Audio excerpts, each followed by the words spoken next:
Pero para sumaya ang tao, obey God's moral law. Kasi yan yung mga laws na napaglimi-limi, napag-isip-isip, na-interpret, na-internalize ng mga generations of people. Na fine-tune nila kung paano nila i-adapt sa buhay nila ang godliness, ang paniniwala nila, at alam na nila na ang pagsunod sa ganito mga alituntunin ang daan para sa maaliwalas na pamumuhay. But we should also take note, maraming teachers or prophets or priests, maraming teachings, prophecies, and priesthoods ay ayaw at actually rejected by God. Hindi como yan ay religious institution, hindi como sikat, hindi como maraming member, hindi como dominant, ay tama. At hindi lahat ng manggagaling ng mga katuruan mula sa any religious institution ay godly. Tulad halimbawa sa Isaiah 44:25, it says that God foils the signs of false prophets and makes fools of diviners, overthrows the learning of the wise, and turns it into nonsense. So kita natin dito na sinasalungat ng Diyos ang gawain maging ng mga ilang religious leaders and teachers and institutions. Jeremiah 14:15, therefore this is what the Lord says about the prophets who are prophesying in my name. I did not send them. Those same prophets will perish by sword and famine. Nakita natin ang mga malilinaw na pangungusap ng Diyos tungkol sa mga nagsasabing sila ay mga propeta.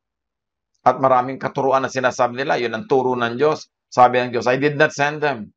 Those are false prophets, and they will perish by sword and famine. At lalo na si Jesus, napakarami niya mga sinabi laban sa katuruan ng mga Pharisees. Mark 7:9-13, sinabi pa ni Jesus, ang gagaling ninyo. Para lamang masunod ang inyong mga tradisyon, pinapawalang bisa ninyo ang utos ng Diyos. At marami pa kayong itinuturong katulad nito. Matthew 23:23, woe to you, teachers of the law and Pharisees, you hypocrites! You give a tenth of your spices, mint, dill, and cumin, but you have neglected the more important matters of the law, justice, mercy, and faithfulness. You should have practiced the latter without neglecting the former. So sinasabi ni Jesus na yung mga religious leaders sa kanyang panahon, may maliliit na bagay na pinapalaki at may malalaking bagay na minamaliit. So hindi lahat ng sinasabi nila ay reliable. So, yung pag-respect na yan sa moral law, pinipili din natin. Kasi hindi lahat ng moral laws, hindi lahat ng religious laws ay laws of God. Marami mga moral and religious laws na na-develop lang, na-imbento, o kaya ay na-perfect ng mga religious institutions kasi bagay sa panahon, kasi effective sa mga specific times and places. Pero hindi ibig sabihin universal ang application nun at universally effective. Kaya magdahan-dahan din tayo sa pagsunod sa moral law. Lalo kung ang pagsunod nito ay nagiging napakahirap, madugo, sobrang sacrifice ang hinihingi sa atin, halos mawala na tayo ng buhay at ikabubuhay sa pagsunod, i-review natin. Baka naman hindi galing sa Diyos, imbento lang ng religion. And of course, may isa pang law na dapat sundin para sumaya ang buhay. Natural law. Merong moral religious law. It was developed much later. It is grafted into institutional religion. But natural law was there at and from the beginning. It is grafted not into religion or in religious institutions, but into nature. So, dalawang laws na ang ating binabanggit para dapat sundin at sumaya. Moral, religious law. Kaya lang hindi 100% na sure ka na yung moral o religious law na yan ay galing sa Diyos. Dapat suriin. Kasi invento lang naman ng tao ang mga religious institutions, ang maraming mga batas dyan, maraming cheche-boreche na religion, invento lang yan ng mga religious leaders. Maaring effective, kailangan for a while, at nakakatulong for a while, but it doesn't mean universally effective yun. Kaya dapat reviewin. But natural law is universally effective. Why? Because natural law is not invented by man. Hindi katulad ng mga religious laws na merong totoong bigay ng Diyos at merong mga nakahalong invented by people. Pero ang natural law, Diyos ang may bigay lahat kasi Diyos ang lumikha ng nature. Hindi naman tayo nakakalikha ng nature eh. We can only recreate here and there, we can only modify here and there, but we cannot create. Only God creates. So lahat ng law of creation, law of nature, definitely law of God. At para sumaya, sumunod sa moral law, kung nasuri na natin na ito nga ay papasa at religious law na ito ay galing nga sa Diyos, at para sumaya, sumunod sa natural law. Romans 1:20, for since the creation of the world, God's invisible qualities, His eternal power and divine nature have been clearly seen, being understood from what has been made, so that people are without excuse to not know God. So ang Diyos daw ay nagpakilala sa pamamagitan ng kanyang nilikha. May pakilala ang religion tungkol sa Diyos, pero iba-ibang religion may pagkakaiba-iba ng pagpapakilala tungkol sa Diyos, samantalang iisa ang Diyos. Therefore, doubtful kung 100% correct ang pagpapakilala ng mga religions. Pero ang pagpapakilala ng nature, 100% correct kasi hindi pwedeng pakialaman ng tao ang law of nature. It could have only come from the Creator. And God will judge everything we do, how we obey or disobey religious law, up to a point, and natural law, in all points. Laws that govern and shape human life, or laws to obey para sumaya, ano-ano, tulad ng nasabi natin, natural law, at may idadagdag pa tayo, legal law. Romans 13:1, let everyone be subject to the governing authorities, for there is no authority except that which God has established. Ecclesiastes 8:2-3, obey the king's command. Do not be in a hurry to leave the king's presence. Do not stand up for a bad cause, for he will do whatever he pleases. Since a king's word is supreme, who can say to him, what are we doing?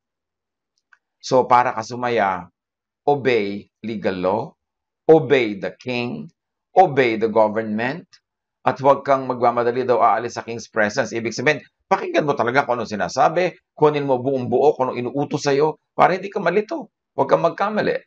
At huwag ka daw mag-stand up for a bad cause. And in the context of what this is saying, do not stand up against the king. Kasi may kapangyarihan siya.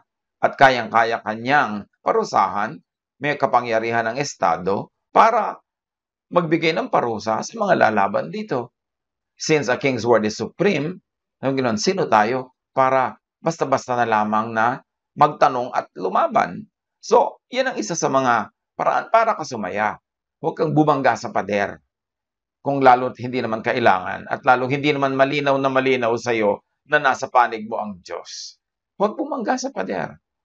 What to obey and operationalize to be happy? Moral and religious law. Tulad ng binanggit na natin kanina. Genesis 4:7. If you do what is right, will you not be accepted? But if you do not do what is right, sin is crouching at your door.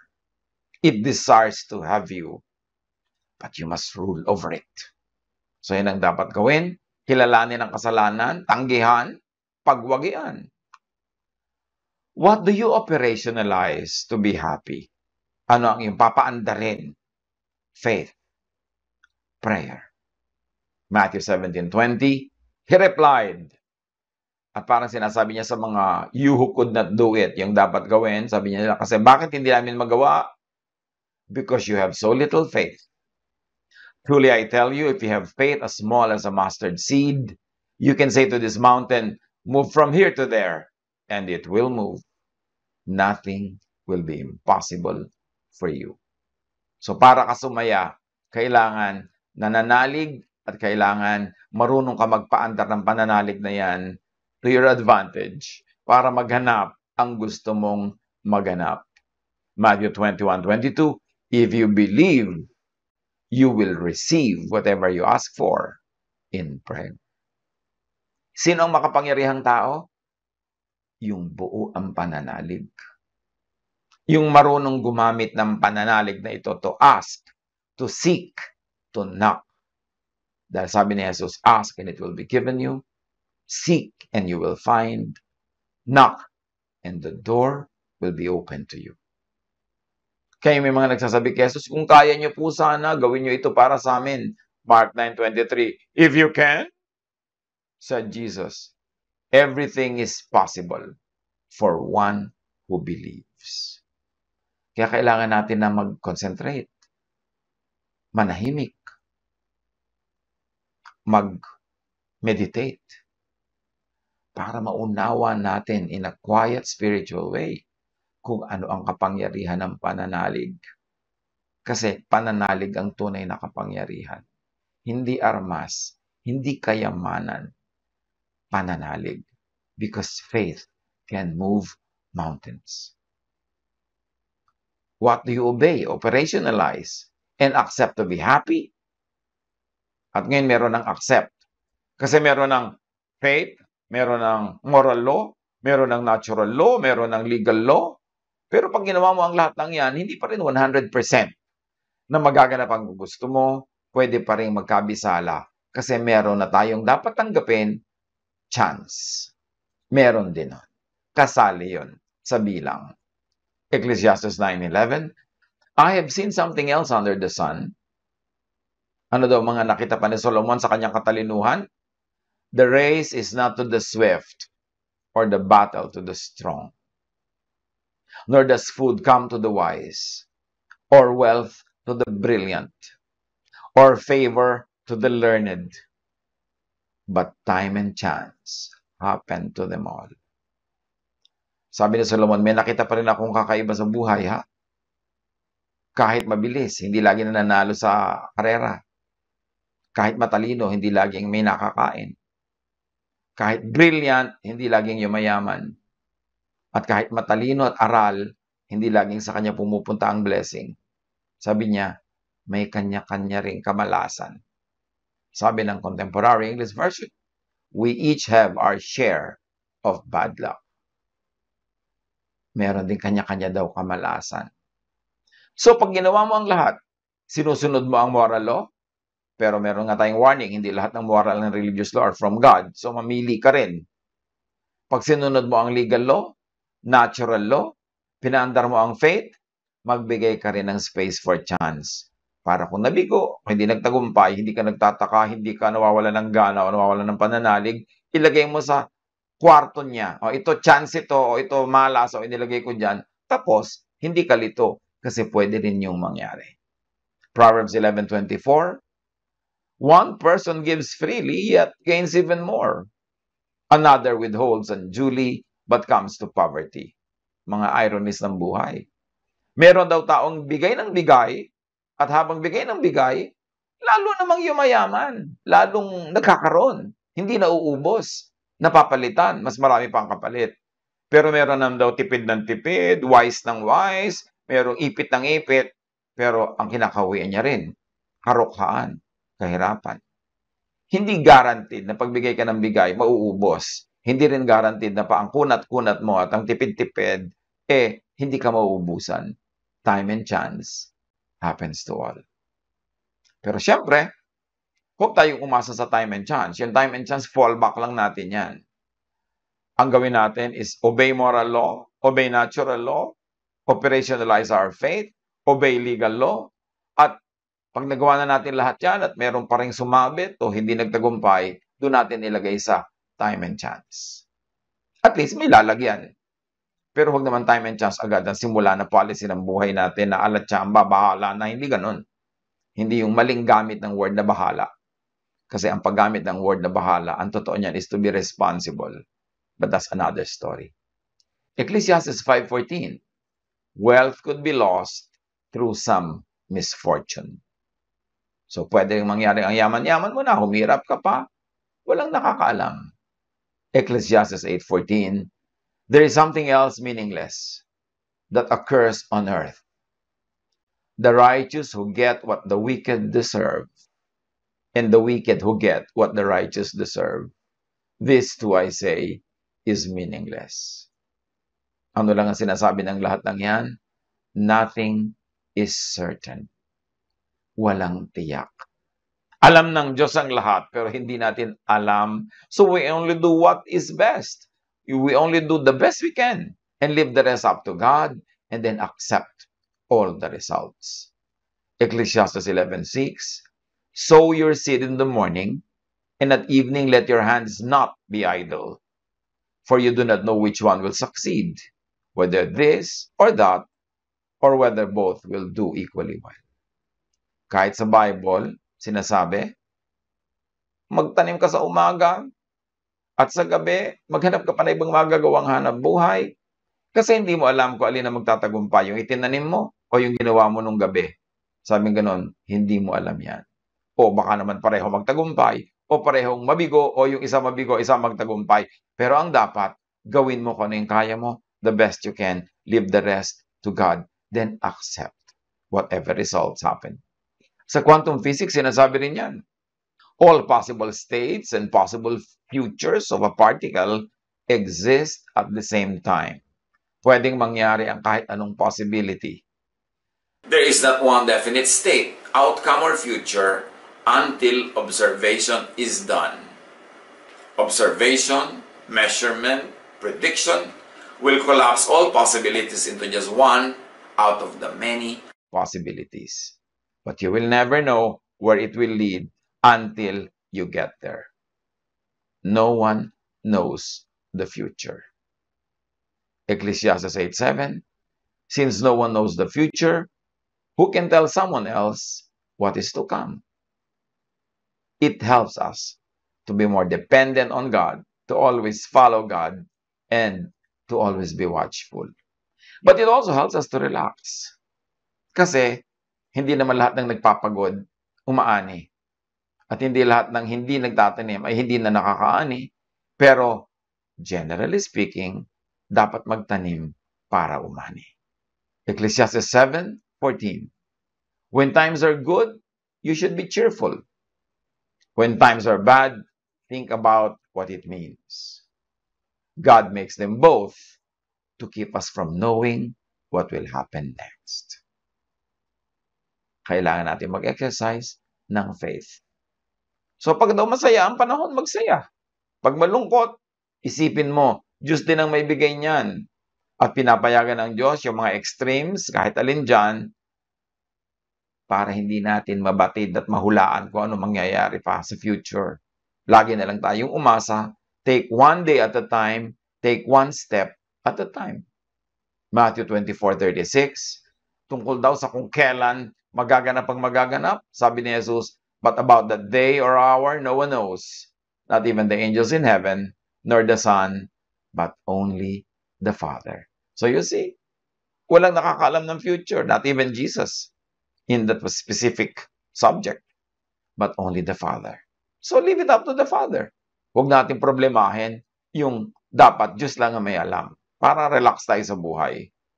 Now learn from the past and forget its sorrows. Yan ang katuturan ng nakaraan. Yan ang kabuluhan at yan ang gamit ng nakaraan. Matuto tayo sa nakaraan, pero limutin na natin ang mga lungkot ng nakaraan. Huwag nang paulit-ulitin pa. Ang ulitin lang yung learning. Huwag na yung mga negative feelings. Philippians 3:13, brothers and sisters, I do not consider myself yet to have taken hold of it, but one thing I do, forgetting what is behind and straining toward what is ahead. You want to be happy in life? Learn from the past, but leave all the negative feelings behind. Move on. Yun ang sasaya. Yung iba naman baligtad eh. Ang dala-dala nila ngayon from the past ay yung negative feelings at yung learning ang naiwan. Kaya malungkot at paulit-ulit ang mistake at mabigat ang pakiramdam.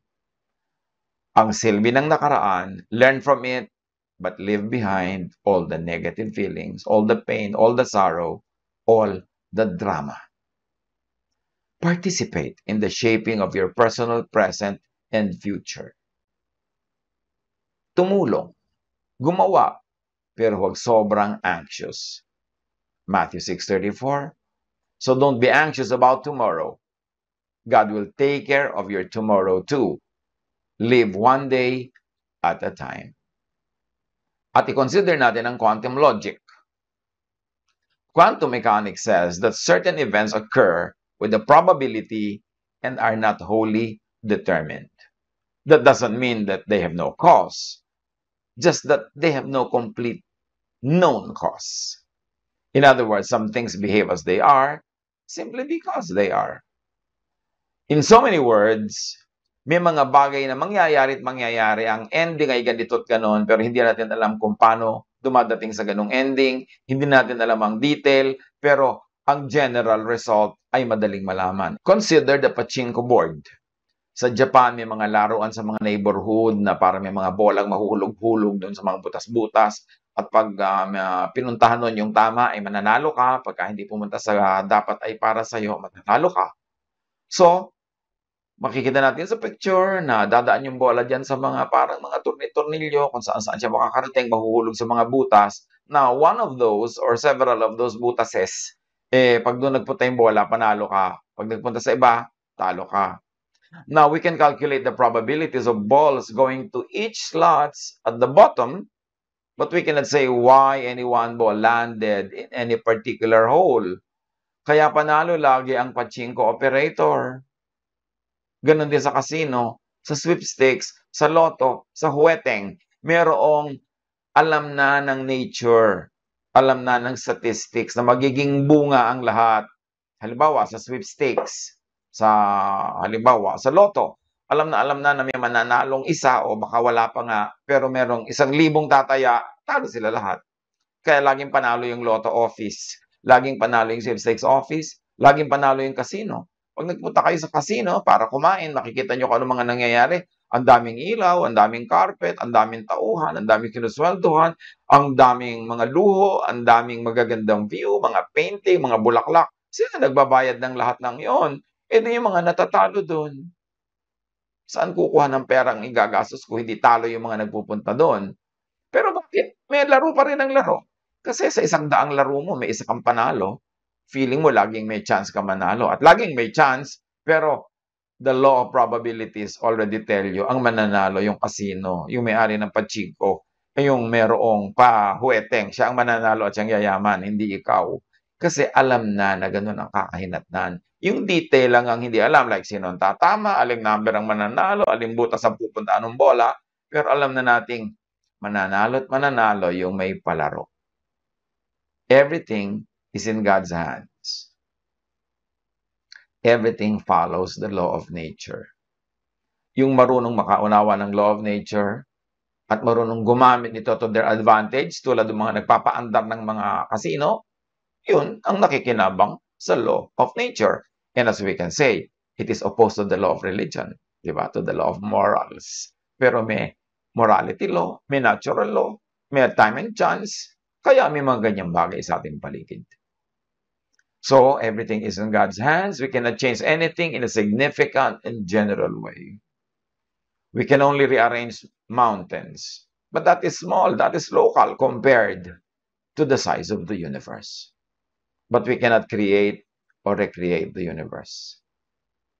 Anong ibig sabihin yan? Dapat lang tayong tumanggap ng mga katotohanan na hindi natin mababago, huwag na natin baguhin. Nakaset ang lahat. At kung nakaset ang lahat, ibig sabihin everything is under control ng creator, ng Diyos. Halimbawa, ang quantum physics talks about the fine-tuned universe. Fine-tuning refers to various features of the universe that are necessary conditions for the existence of complex life. Examples, gravitational constant. If gravity is a bit too strong, the universe will collapse into a ball. If slightly too weak, everything will fly out and no stars or planets will ever form. So gravity is just as strong as it should be. The fine-tuning is 1 in 10 to the 60th power. Imagine a dial divided into 10 to the 60th power parts. Move that dial one step up or one step down, and the universe will cease to exist.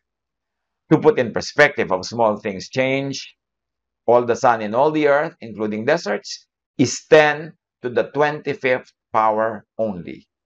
It's like multiplying all the sands 3 times more, and then remove or just add 1 grain and the universe will not exist. Kung hindi nyo naintindihan yon, wag na lang.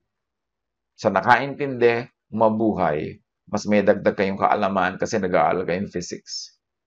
Ang ibig sabihin lang, everything is set sa universe. Wala kang pwedeng palitan, wala kang pwedeng ibahin. Ni isang patak na tubig, walang umaalis o dumarating sa universe since creation. Nandun lang lahat, paikot-ikot, nare-recycle. Wala kang pwedeng ibawas kahit isang butil ng buhangin. Wala kang pwedeng baguhin sa gravity, 1 point up or 1 point down kasi magko-collapse ang buong universe. Colossians 1:17, referring to the Son of God. He is before all things, and in Him all things hold together. The Contemporary English Version says, God's Son was before all else, and by Him everything is held together. In other words, we're in good hands because everything is held together by the Son of God. Pwede tayo mag-participate sa buhay, mag-recreate and rearrange here and there, but all the big stories and all the big issues are set. They are there. They cannot be changed. It gives us confidence that life goes on, all the recycling keeps going on, the universe goes on. And it also, tinuturo sa atin, accept whatever comes and whatever happens. Kasi ang nakatakda, yun ang magaganap. Yung nakaset, yun ang masusunod. Ecclesiastes 6:10, whatever happens, happens. Its destiny is fixed. You can't argue with fate. Tanggapin na lang natin ang maluwag kahit ayaw natin. Huwag na tayong makipagtunggali. Huwag na tayong mahirapan para makamove on tayo. Philippians 1:27, whatever happens, conduct yourselves in a manner worthy of the gospel of Christ. To be happy, to be happiest, just obey the laws and accept whatever happens as outcome. Just always do your best. Your best should be enough. But if your best is not enough, accept the result. Merong mga bagay na umaandar, mga batas ng creation na lingid sa atin, pero alam ng Diyos. So magtiwala sa Diyos, do whatever you can, obey moral law, natural law, legal law, and leave a space for chance.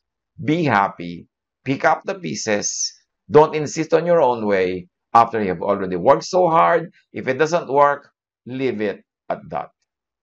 Maging relax tayo sa buhay habang nagsisikap at nagtatrabaho, but not too hard because you cannot change anything anyway.